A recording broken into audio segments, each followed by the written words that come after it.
आदाब नाजरीन, मैं इरफान और आप देख रहे हैं स्टार न्यूज़ एक्सप्रेस। आपने सुना होगा कि निकाह के बाद एक दिन और 2 दिन का गैप दिया जाता है, पर आज ऐसी शादी देखने को मिली जहां निकाह के 1 घंटे में ही वलीमा हो गया है।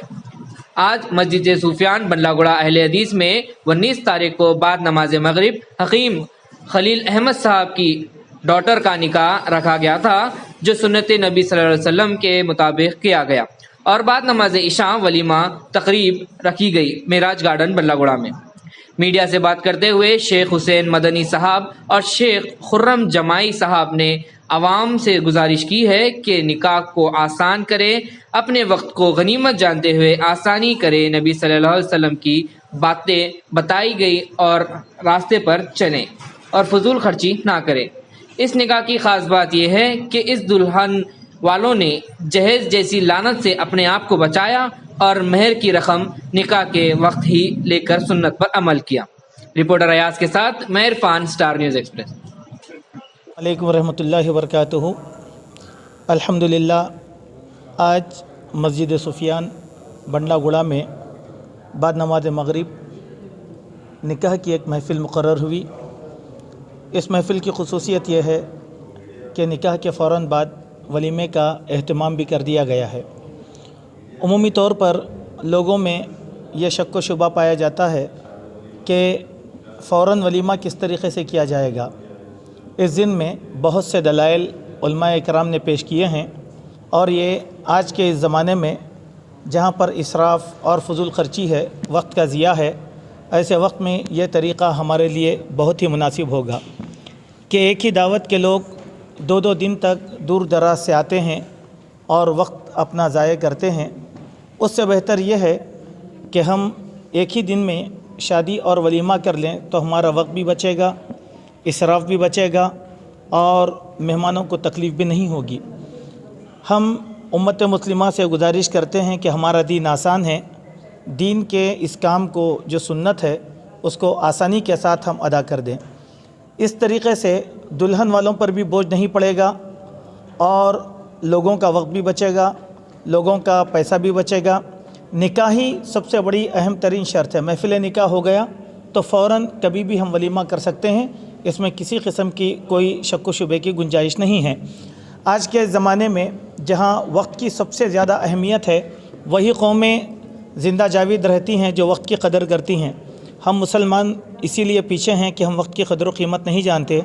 वक्त की कदर व कीमत को जानें, वक्त के बारे में अल्लाह सवाल करेगा, और अपने पैसे की कदर व कीमत को जानें, पैसे के बारे में अल्लाह तबारक व तआला सवाल करेगा। अगर उम्मत के खुशहाल लोग इस तरीक़े पर अमल करें जो मसनून भी है, तो उम्मत के वो लोग जो बछड़े हुए हैं वो भी इसकी तक़लीद करेंगे। चूँकि बुराइयाँ जो जन्म लेती हैं बड़े लोगों से लेती हैं, और बुराइयाँ पनपती हैं छोटे लोगों के अंदर, कमज़ोरों के अंदर। अगर कौम के अच्छे लोग इसकी इस्लाह करना चाहें तो इन तरीक़ों को ईजाद करें। अल्लाह तबारक व तआला हम सबको तौफ़ीक़ अता फ़रमाए। अस्सलामु अलैकुम वरहमतुल्लाहि वबरकातुहू। अल्हम्दुलिल्लाहि व कफ़ा व सलामुन अला इबादिहिल्लज़ीना इस्तफ़ा, अम्मा बअद। अल्हम्दुलिल्लाह आज यहाँ निकाह की तक़रीब मुनाक़िद की गई और सुन्नत के मुताबिक मुनाक़िद की गई। सुन्नत के मुताबिक इस लिहाज से कि नबी सल्लल्लाहु अलैहि वसल्लम ने फ़रमाया, अअज़मुन निकाहि बरकतन ऐसरुहु मऊना। सबसे ज़्यादा बरकत वाला निकाह वो है जिसके अखराजात कम हो।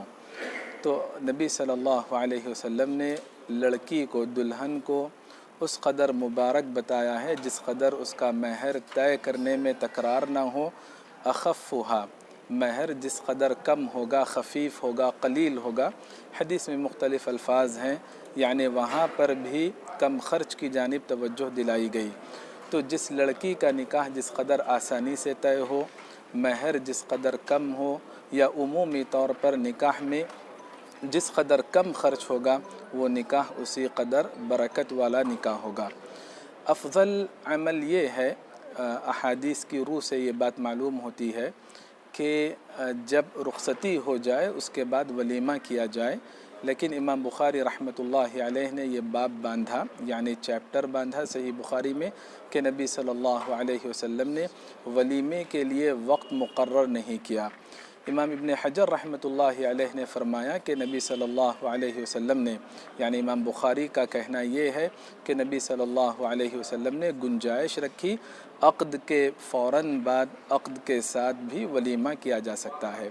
اس موقع پر ہم عوام الناس کو یہ پیغام دینا چاہتے ہیں کہ نکاح کو معاشرے کی ایک تہذیب، ایک عادت، ایک روایت نہ سمجھیں، بلکہ نکاح کو بھی عبادت کا درجہ دیں، چونکہ یہ اللہ کا حکم ہے۔ اللہ کے حکم کی تعمیل کرنا یہ عبادت ہے۔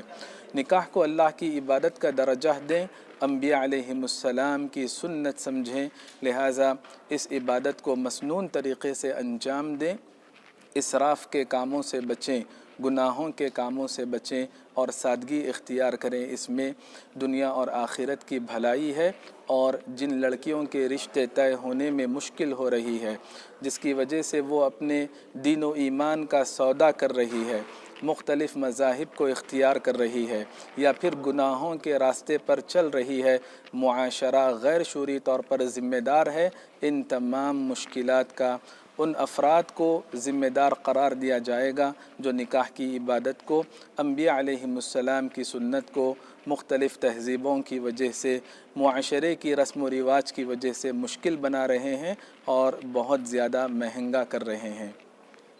آپ سے ایک کوشچن تھا کہ عام عوام تو عوام، ساتھ ہی ساتھ علماء کرام چاہے کون سی مسلک کے ہو، اپنے خاندانی شادی یا پھر گھردار کی شادی میں بھی وہ لوگ کون سا اچھی سے اچھی کرنے کی کوشش کر رہے ہیں، آپ علماء کے بارے میں کیا کہیں گے؟ جزاکم اللہ خیراً۔ علماء کے بارے میں ہم کو کچھ نہیں